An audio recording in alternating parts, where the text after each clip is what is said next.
The first thing you'll notice once you get inside the cabin of the Sealion 7 is the fact that the cabin quality does not match the expectation you have from this car when you see the exterior design. Ladies and gentlemen, this is the BYD Sealion 7 and it promises a lot in terms of features, in terms of range, in terms of power, in terms of equipment level. And it is the fourth launch by the company in the Indian market, second in terms of the SUV segment.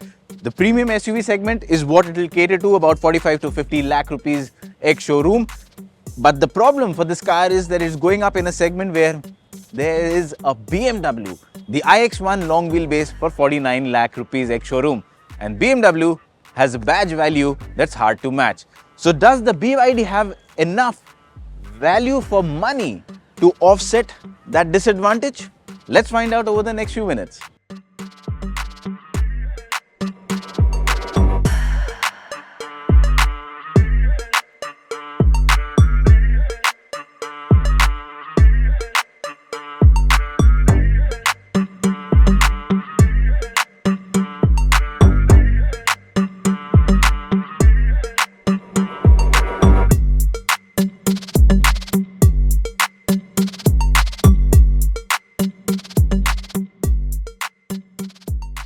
Now let's start off with the design, and when you look at the Sealion 7, well, first of all, you would notice the similarity with the Seal sedan and of course similar platforms, E platform 3.0. So yes, a lot of similarity in terms of the overall design. They call it an ocean aesthetic, the design language, and it's meant to be very fluid, resembling the ocean flow. And yes, it's a very smooth design, very sharp, lot of sharp creases and curves. You can see the front, very sleek in terms of the headlamps, the DRLs, even the bumper. Again, it has a very sharp cut to it. The lower end too has been done in a sporty manner. The hood has some nice strong bulges to it. And as you move along, well, this is the lower spec variant that we're driving right now, which is called the Premium. You can also get the higher variant, which is the Performance. Here you've got 19-inch alloy wheels. If you go in for the Performance variant, you will have 20-inch alloy wheels. And towards the side, it's a coupe SUV. So you see the sloping roof line towards the back, and then again sleek, sporty tail lamps with a clean tailgate. When you add all of it, what you get is a car that truly stands out in terms of design. It looks modern, it looks very premium, and at the end of the day, what I like about this car is it's not polarizing in terms of design like many other modern cars are. It is something that will be acceptable to the majority of potential buyers.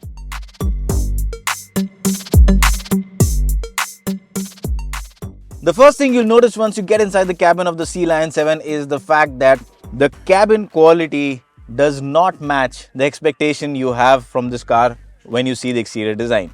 The reason why I say so is quite simple. It just surpasses those expectations.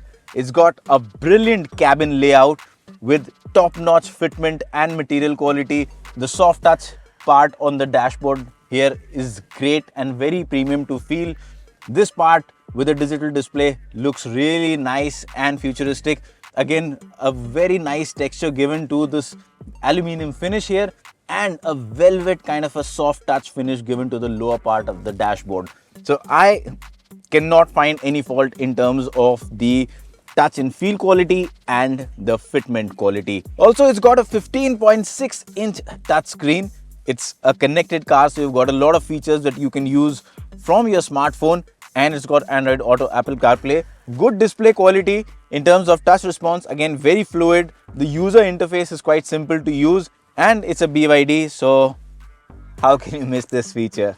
So it goes from horizontal to vertical and back to horizontal as per your liking. The entire feature list remains the same. Changing the position does not change your experience except for the screen resolution part.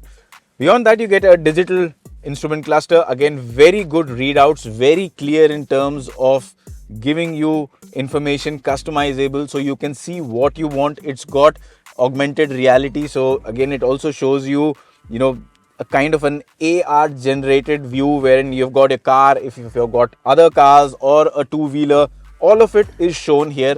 So again, looks very futuristic. The front seats, wow, these quilted seats are really nice. They not only look good, they're very comfortable, and especially the under thigh support is phenomenal. The cushioning is spot on, side support is great, the headrest position is again very nicely designed, and both the seats have got ventilation function. You also get a large, in fact, let me correct, it's a massive panoramic sunroof. It's electrically operated. You've got electrical blinds as well. So, I mean, in terms of features, I mean, it's BYD, and you wouldn't expect the Chinese to not cram the car with features, and that's exactly what you get. It's crammed up with features. Even the wireless charger is with a capacity of 50 watts. I mean, that's faster than the plug-in charger that I get with my phone. So 50 watts charger, and in case you're wondering what if my phone heats up, well, it's got integrated vents which are continuously circulating cool air to ensure your device doesn't get too hot. So very thoughtfully done interiors. Flat bottom steering wheel looks nice. It's a multifunction steering wheel. It's got all controls here. And I would say overall visibility from the front is quite nice. Even the audio system here, the Dyne audio system, it's very nice in terms of sound quality. And yes, I mean, overall visibility, front, side, quite good. The rear visibility is quite crammed up. It's not adequate.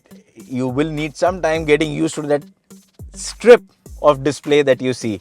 That's a thin strip is what you get in terms of rear display, but you will get used to it. Of course, it's a coupe SUV, so that's a compromise that one has to make.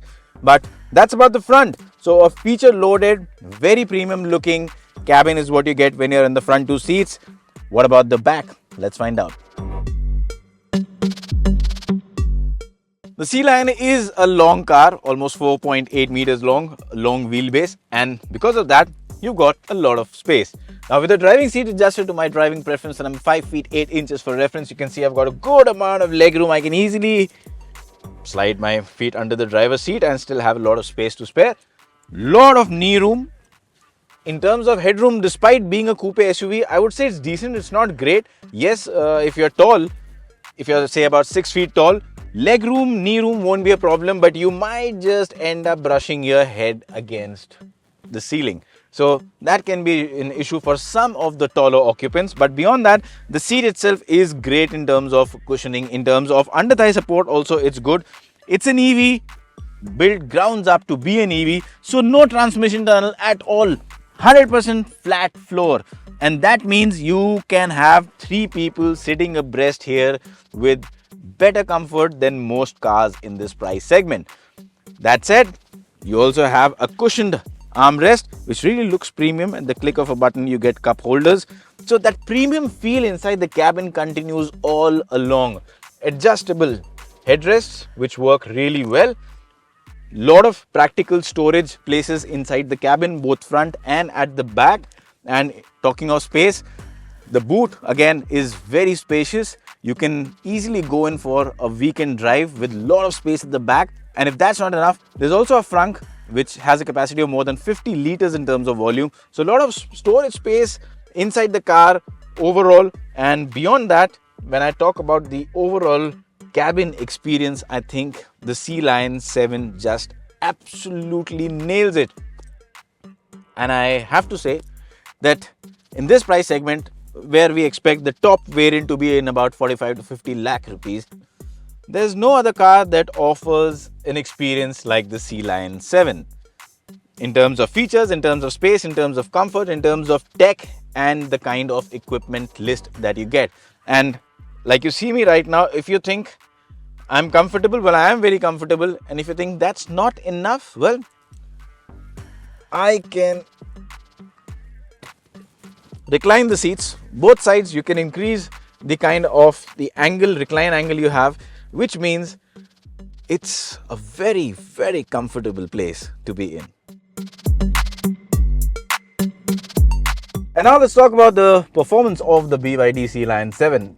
It comes in 2 variants, premium and performance. Premium one develops 308 horsepower. The performance, of course, has more performance, and it gives you 520 horsepower of output. Battery pack is same in both variants. And that is something I really like in this car. Even in terms of features, there is no compromise. So both the variants have the same set of features. The only difference is difference in alloy wheels. 19-inch in this, the premium that I'm driving right now. Performance comes with 20-inch alloy wheels, and that has a twin motor setup, so of course more power, 520 horsepower. But this is not slow by any means. This also has 308 horsepower. And as tested by us, it will do 0 to 100 run in 6.5 seconds, which is pure sports car territory. So definitely not slow by any means.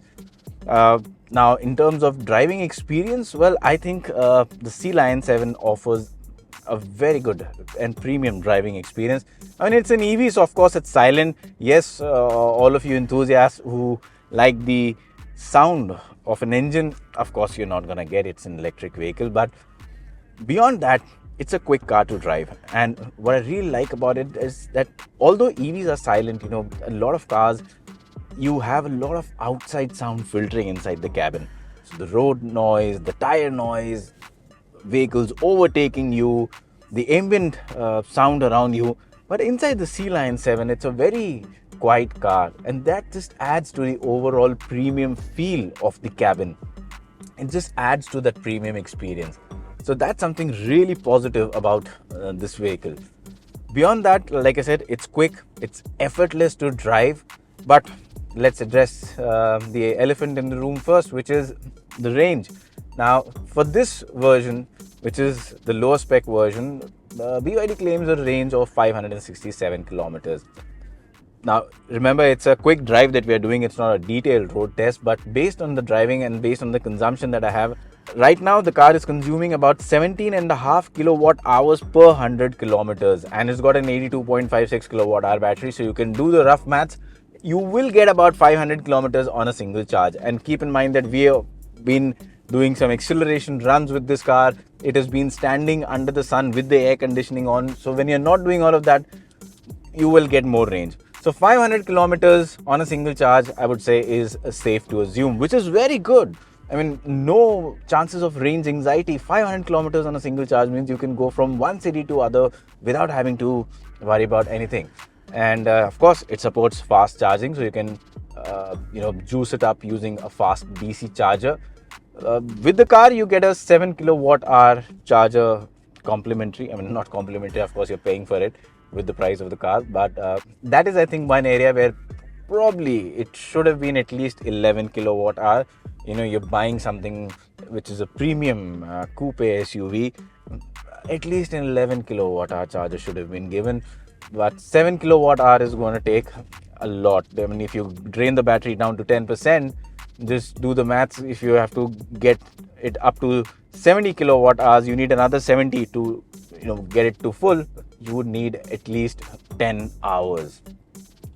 So the home charging bit, I think, can be improved. That's something. The standard charger, I think, should be 11. Of course, you can pay and get a faster one. But beyond that, like I said, it's great to drive, and it of course comes with driving mode. So if you want more performance, you can put it into sport mode. You also have region modes. You can change the way the region works. In terms of ADAS, it's got augmented reality. So when you're driving along the road, I've got two cars in front of me. It's showing me my car, and it's showing the cars in front. It's also showing what's on the lane on the either side. So all of this just adds to the overall driving experience and safety. Talking of safety, in terms of passive safety, it's got 11 airbags. Yes, 11 airbags. And I mean, of course, it's not been crash tested in India yet, but if you look at the history of BYD and this platform itself on which it's built, I mean, the same platform as the Seal, it is a safe platform. Globally, it has good scores in terms of crash test rating. So it should be a safe car. In terms of active safety, it's got a lot. In terms of passive safety, again, it's got all the bells and the whistles. And of course, in driving experience, like I said, it's effortless, and at the same time, it's also quick and engaging to drive. So that's about the driving experience. But there's one more thing I want to talk about, and which is a world first. In all cars, we see the big cubicle lead acid battery up front. That, of course, powers all of the accessories inside the car. Even when you don't crank the engine, you can run your touchscreen and a lot of other things. So it's a low voltage battery that powers all your gadgets and accessories inside. In the Sealion 7, what you get is the world first LFP low voltage battery that handles all of those duties. But unlike that lead acid battery that needs to be replaced every 2-3 years, it comes with a life of 15 years. Yes, a life of 15 years is what that comes with. And not just that, it's much more compact in terms of size. It weighs a lot lesser, so it's smaller, it's longer in terms of life, and that's a great step forward in terms of tech. So of course, battery technology is something that BYD has been leading, and it's one of the reasons why BYD today sells more cars than Tesla. It has overtaken Tesla, and Tesla is struggling to catch up with BYD. Globally, it's the #1 EV seller in the world, and that's because of the Blade battery tech. Also now in low voltage, the LFP tech that has come in. So when you add up all of these things, you get a very compelling option in terms of value for money. Of course, it's premium, and well, I've told you all the details, mostly positive, and it's not often that I come across vehicles where I struggle to find shortcomings. And trust me, this is a vehicle where I have struggled to find shortcomings. Yes, one thing that I can point out is these flush door handles. They don't really work, flawlessly. So a lot of times they just go in, and then you come close to the car, even with the fob in your pocket, they don't pop out. So you need to manually press, retract them. That's a bit, it's a very minor thing. But that's pretty much the shortcoming I could find, and just that the rear visibility in the IRVM is very limited. So these are the only two shortcomings that I could actually find in this vehicle. Beyond that, it's a great product in terms of engineering, in terms of features, in terms of ergonomics, in terms of way it drives, the range it offers, the kind of tech it has. All that remains to be seen is the pricing. If BYD can price both the variants comparatively, I'm sure there will be good takers. However, keep in mind that this car, in terms of the premium variant, the higher spec performance variant, will cost about 45 to 50 lakh rupees. At that price point, like I said earlier, there is also the BMW iX1 long wheelbase. It might not be a parallel to this car in terms of feature or power, but it comes with an unparalleled badge value, and that is one area where this car has a lot of ground to cover. In India, badge value matters a lot. BYD is not a brand that enjoys a premium badge value. It does not have a snob value still, and well, they're trying to make it up with a lot of features and value offering, and that's the right way to go. So if you're out there looking for a premium EV, the BYD Sealion 7 is definitely something that you should go out, check it out yourself, drive it and explore, because it is a serious contender in the segment. If you like this video, then please hit that subscribe button, press that little bell icon so that our videos can reach to you on time, and do not forget to share it as well.